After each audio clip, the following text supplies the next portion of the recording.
we were talking about PvP, and you know, one thing that I think is really interesting about PvP in Overwatch 2 is some of the philosophical changes we're making to the approach. PvP feels different and new. We're upgrading our combat feel. The roles are playing differently. When it comes to all new maps, it's a pretty big departure from where we are on live right now. So I can't wait to see where we end up with it by the time we launch this thing. We're also experimenting with the idea we call role passives, which are passive abilities that a hero can have based on what role they are. For example, currently in our internal builds, the tank heroes all have knockback reduction against them, and they also generate less ultimate charge for enemies that are shooting at them. Damage dealing heroes have a movement speed bonus, which is great for flanking around the map. And healing heroes, support heroes have automatic healing that kicks in after they haven't taken damage for a while, very similar to Mercy's passive, but a little bit of a lower rate. One of the more shocking changes that we've been exploring in Overwatch 2 PvP is a change to the tank role entirely. That's applied to all of the tanks. We want to try to make them more toe-to-toe brawlers and less characters that just stand back and protect other people. So for example, for Reinhardt, we've given him 2 charges of Fire Strike, so he can throw Fire Strikes a lot more aggressively and more often. Also his charge, he's able to cancel it now, and you can steer it more aggressively, so you can, you know, not quite turn a corner, but you can definitely more accurately pin targets. And because you can cancel it, it allows you to use it much more aggressively and, you know, really go after those key targets without feeling like you're going to sacrifice, you know, all of your positioning, everything to get there. He's almost more terrifying now with this, to be able to unleash his full arsenal more often than kind of just being the guy with a shield. The changes to Reinhardt that we're trying, and they might not shift, that's just the reality, but the changes that we're trying right now are to try to embrace more of that instinct that players have when they want to play a big burly character that looks aggressive and feels like it should be aggressive.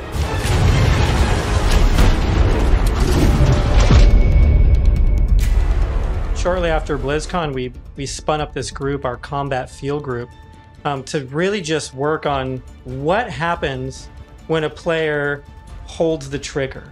We're putting a ton of effort into looking at all of our characters and trying to give them even a more visceral weapon feel. From sound to VFX to animation to the design of these units, all new sounds for a lot of our weapons in the game, and a whole new sound system that's driving it. And we didn't just level up a unit, we leveled up the rest of the game.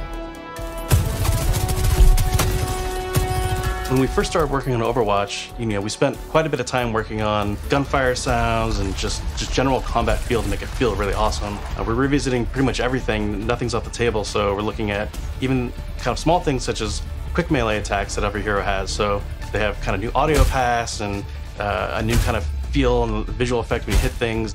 One of the bigger efforts we're undertaking for Overwatch 2 is what we're calling our Weapon 2.0 sound pass. What this is a big overhaul to the weapon systems in the game. That means the way the gun feels in your hands. You could feel the ammo running out as you're getting lower on the clip. We've really tried to amplify those sounds to better encapsulate the gameplay and the gunplay that comes with Overwatch 2. Another key for the weapons was getting them to feel like they're in the environment. This meant working with Convolution Reverb. It's a new system that we've implemented into Overwatch. It's a way that we can capture the acoustics of an environment and transport it onto the sounds that we're using. So we went and captured tales of guns in different environments through our weapon shoots.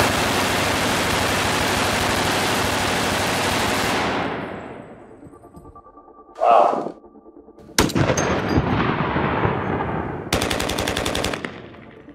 And then we've cut them and applied it so that we can support a lot more environments. Now we're supporting outdoor, urban outdoor, warehouse tales, tight tunnels, small rooms, and it gives a lot more presence to the weapons and the way that they react in the world. The shooter genre has evolved a lot since Overwatch 1 came out. On top of that, I think we really want to push the visceral nature of how we do combat.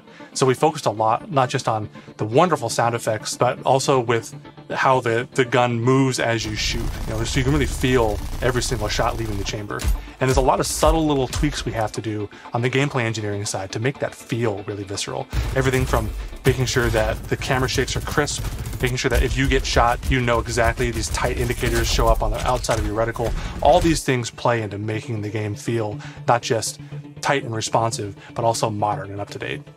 Take 76, for example. What we wanted to do in Overwatch 2 with his weapon was make it really feel incredibly powerful, and that happens with a bunch of different elements that mix together. But it really feels like the gun is almost just outside of your control. A lot of that comes down to this camera shake technology, where every time you fire the weapon, you want to feel like it's running through your entire body, and the camera shake gives that extra bite to every single shot out of the chamber.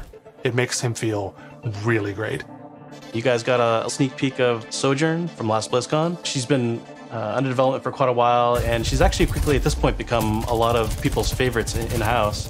When we look back at Overwatch when it was originally created, there was a lot of heroes that were made from a gameplay standpoint kind of surrounding a weapon type. For example, Pharah was based on a rocket launcher hero. Widowmaker is clearly like kind of the sniper. We thought there was a weapon that was kind of missing that would be a lot of fun to play with, and that's a railgun. It's so much fun in the playtest to have this really powerful shot that can, rip through enemies if you really are accurate with it. And she's all about that aim skill. So if you got that aim skill, you'll love her.